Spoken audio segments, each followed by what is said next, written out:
எங்களுக்கு வந்து இதுல சொல்லலாமா என்னன்னு எங்களுக்கு தெரியலன்னா, ஒரு அக்கா ஃபோன் போட்டு வந்து எங்களுக்கு ஃபர்ஸ்ட் நாளே சொல்லிட்டாங்க. இந்த மாதிரி தம்பிக்கு குண்டாஸ் போட்டாங்க. ஸ்டேஷன்ல இருந்தா இல்ல? ஆமா, நான் ஸ்டேஷன் அது பேர் சொல்ல வேணாம்னா, ஒரு அக்கா ஃபோன். அந்த அக்கா வந்து என்ன சொல்றதுன்னா, ரொம்ப ரொம்ப அந்த அக்கா வந்து எங்களுக்கு ஹெல்ப் பண்ணாங்க. என்ன நடந்துச்சோ அத வந்து சொன்னாங்க எங்கள்ட்ட. இந்த மாரி ஆனா எங்களுக்கு வந்து 3 நாளைக்கு முன்னாடியே இந்த மாரி கலெக்டர்கிட்ட போயிருச்சு அப்படின்னு அந்த அக்கா சொல்ட்டாங்க. அப்புறம் வக்கீல்கிட்ட போய் பேசுனதுக்கு அதுக்கெல்லாம் தம்பி மேல வந்து 2, 3 கேஸ் இருக்கணும். அப்பதான் போடுவாங்க அப்படின்னு சொல்லி அவங்க எங்க மைண்ட மாத்திட்டாங்க. நானும் என் தங்கச்சியும் போய் கேட்டப்ப. அப்ப அந்த வக்கீல் பேரு சுபாஷ். மதுரை ஜெயில் மதுரைல. இப்ப அவர் மூலியமா தான் வெளியே வந்திருக்காரா? அவர் மூலியமா வரல. சென்னை வக்கீல் மூலியமா வந்தான். அவங்கெல்லாம் அவங்ககிட்ட 45,000 கொடுத்து இந்த மாதிரி குண்டாஸ் உடைக்கிறோம் அப்படின்னு சொல்லி சொன்னாங்க. ஆனா உடைக்கல. அவங்களையும் ஏமாத்திட்டாங்க. என்ன சொல்றது, வக்கீலுன்னு நம்ம எடுக்க போனாவே நல்லா யோசிச்சு ஒரு தடவைக்கு 10 தடவை யோசிச்சுதான். உங்களுக்கு வந்து குண்டாஸ்ன்னு தெரிஞ்சிருச்சு. இப்ப கார்த்தியை போய் சிறையில பார்க்க போறீங்க. நீங்க சொன்னீங்களா அவங்க மேல குண்டாஸ் போடுறோம்? நாங்க சொல்லவே இல்லை. மனசு கஷ்டப்படுவியான்னு சொல்லிட்டு குண்டாஸ் போடுற அன்னைக்கு எங்களுக்கு குண்டாஸ் அன்னைக்கு போடுறாங்கன்னு தெரியும். சரி இவனை போய் பார்த்துட்டு வந்துருவோம் அப்படின்னு சொல்லிட்டு நானும் தங்கச்சியும் போய் பார்த்துட்டு வந்துட்டோம் 2 மணி சுட்டு போய். குண்டாஸா என்கிட்ட கேட்குறான், சோனா எனக்கு குண்டாஸ் போடுறாங்களா, என்கிட்ட கையெழுத்தெல்லாம் வாங்கிட்டு போயிருக்காங்க அப்படின்னு சொன்னாங்க. அதெல்லாம் ஒன்றும் இல்லை வேலு, குண்டாஸ் எல்லாம் போடலை அப்படின்னு சொல்லிட்டு வந்துட்டோம். ஆனா 6 மணிக்கு கைதாயிட்டான். குண்டாஸ் கைதாயிட்டான். உங்களுக்கு கார்த்தியை வந்து வெளியே பாக்குறதுக்கும் கம்பிக்குள்ள பாக்குறதுக்கும் உங்களுக்கு எப்படி இருந்தது? அதெல்லாம் எப்படின்னா சொல்றது, நல்லா சுதந்திரமா இருந்தியா, சந்தோஷமா இருந்தியா வெளியில. ஆனா உள்ள போனோன்னே நான் 100க்கு 100 சொல்ல போனா ரொம்ப மன உளைச்சல்லே தான் இருந்தோம் நாங்க. ரொம்ப ஒருத்தவே இல்லாம அவ்வளோ மன உளைச்சல், காசை இழந்து சந்தோஷத்தை இழந்து, எங்க வீட்டுக்காரும் மனசு கஷ்டப்பட்டு வெளியூர்ல போய் நாங்க 3 பேர் பொம்பளை 3 பேர் தான். நானு, என் தம்பி பொண்டாட்டி, என் தங்கச்சி 3 பேர் இந்த வீட்டுல இருந்து சமாளிச்சு வேலைக்கு போயிட்டு, என் தங்கச்சி ஒரு ஆள் வேலைக்கு போய் நாங்க எல்லாம் இருந்தோம். இப்போ ஒரு மாதத்துல வந்து இத்தனை முறைதான் பார்க்கணும் ஏதாவது விதிமுறைகள் வச்சிருந்தாங்களா கார்த்தியை பார்க்க? அதெல்லாம் இல்லைன்னா வாரத்துல வந்து 2 நாள் போய்க்கலாம். எப்ப வேணாலும் போய்க்கலாம். வாரத்துல 2 நாள். அங்க போனா காவல்துறை எதுவும் சொல்லுவாங்களா, நீங்க எதுக்கு வந்திருக்கீங்க என்னன்னு கேட்பாங்களா? அப்படிலாம் கேட்க மாட்டாங்க. கார்த்தினா அவங்க உள்ளர வந்து எல்லாருமே அவனுக்கு மதிப்பு கொடுத்தாங்க. நீங்க யாரு, கார்த்தியோட அக்காவா அப்படின்னு சொன்னாவே நல்லா பரவாயில்ல அப்படின்னு சொல்லி இதான் பேசினாங்க.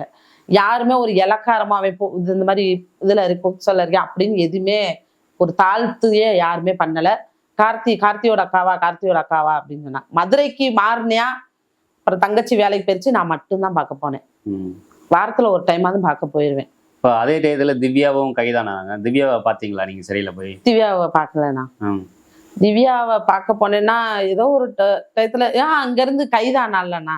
அப்பதான் நான் சோப்பு ஷாம்பு எல்லாமே வாங்கி கொடுத்தேன் முதநாத்து. நீங்க திவ்யாவை வந்து கூடயே இருந்து நீங்க வந்து வீடியோ எல்லாம் எடுத்துறீங்க, நாங்க பாத்துருக்கோம். சிறைகள் இருந்துட்டு நீங்க இடையில கோர்ட்டுக்கு கூட்டிட்டு வரும்போது நீங்க இடையில பாத்துருப்பீங்களா? திவ்யாவை வந்து நான் கோர்ட்டுக்கு வர்றட்ட ஃபுல்லா அவளை பார்க்காம பேசாம நான் இருந்ததே இல்லை. அதுவும் போல ஒரே ஒரு முக்கியமான இதுனா, திவ்யாவுக்கு நான் தான் பெயிலே எடுத்தேன். திவ்யாட்டே நீங்க கேளுங்க யார் பெயில் எடுத்தான்னு. நான் தான் 25,000 போட்டு பெயிலே அவளுக்கு எடுத்து. சிறையில இருந்து கோர்ட்டுக்கு கூட்டி வரும்போது நீங்க பாத்துருப்பீங்களா? ஆமா, பார்க்கும்போது என்ன சொல்லுவாங்க, ஏதாவது பேசியிருப்பாங்களா அவங்க கிட்ட? அதெல்லாம் நிறைய பேசுவானா, என்னை வெளியில எடுத்துருங்களேன், என்னெல்லாம் இப்படி நான் தப்பே செய்யலை, என்னெல்லாம் உள்ள போடாதீங்க.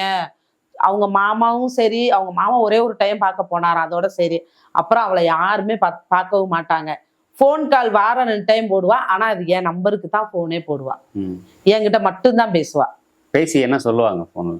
அழுவா. கார்த்தி எப்படி இருக்கான், கார்த்தி என்ன கேட்டானா, கார்த்தி எப்படி இருக்கான் என்ன கேட்டா, அதவே தான் திரும்ப திரும்ப திரும்ப சொல்லிக்கிட்டே இருப்பா. இல்ல அங்க உள்ள வந்து மன உளைச்சல் ஆயிட்டாதா சொல்லி நாங்க இடையில கேள்விப்பட்டோம். அதெல்லாம் அது வந்து நீங்க கோர்ட்ல வந்து பேச சொல்லுவாங்களா அவங்க கிட்ட? ஏன்னா அவங்க வந்து ஒரு பெண்ணு கிட்ட தானே சொல்லுவாங்க, எனக்கு இந்த மாதிரி பிரச்சனை இருக்குன்னு ஏதாவது சொல்லியிருக்காங்களா? பிரச்சனை இருக்குன்னா ரொம்ப மன உளைச்சலா இருக்குல்ல, இருக்க முடியல.